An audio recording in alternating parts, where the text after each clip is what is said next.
The treasured Baul of Lola Oning. This is the Baul of my grandmother Lola Oning. I will share to you the information about my grandmother's Baul and how it comes valuable to her. Content.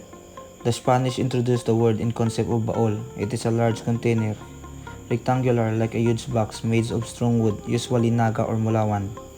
It is heavy and has a key or lock. The two last mentioned characteristics are necessary because the trunk was used for long and difficult journeys. The wood had to be very strong so that it could last for a long time cruising the sea, especially since the trunks were included in the common cargo of ships and galleons. It also needs to be key for security, especially since it contains important belongings of the owner. The trunk is so heavy that two people must help each other to carry it. This baul is one of the treasured things of my Lola Oning. She used this as her own cabinet. She puts her clothes and other things in her baul. It is made of wood, heavy, and it is a medium in size. It has a lock, and on its inside there is another little drawer where she keeps her jewelry. As my mother told me that this baul is already 81 years old. My Lola bought that baul when she is 20 years old.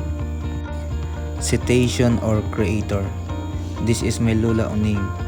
Her real name is Leonela Bayonita Aclaracion. She is the owner of Baul. She was born on July 8, 1921 and died on July 2, 2010. She bought her Baul in 1941 and she was 20 years old and used this as her own cabinet. The new caretaker of this Baul when my Lola died is my mother, Lloyd Calvo. She was my mother aunt. Context. From the past, according to my mother, my Lola used this baul to put their clothes to transfer in another place during the invasion of Japanese in the Philippines. They carried this where their clothes and other things put inside the baul. Communication. It is reliable because the other clothes of my Lola are still there inside the baul. Her old jewelries are still kept inside of the little drawer of her baul. It is also being preserved by my mother, and other things of my mother are also put inside the baul. Connection. As I look into the baul, I was brought from the past and makes me feel how these things meaningful. There's a huge connection to me and to my grandparents. The presence of that baul reminds me of what happened from the past. The baul has a lot of experience where I make wonder and give importance of how sentimental value this baul to my grandmother.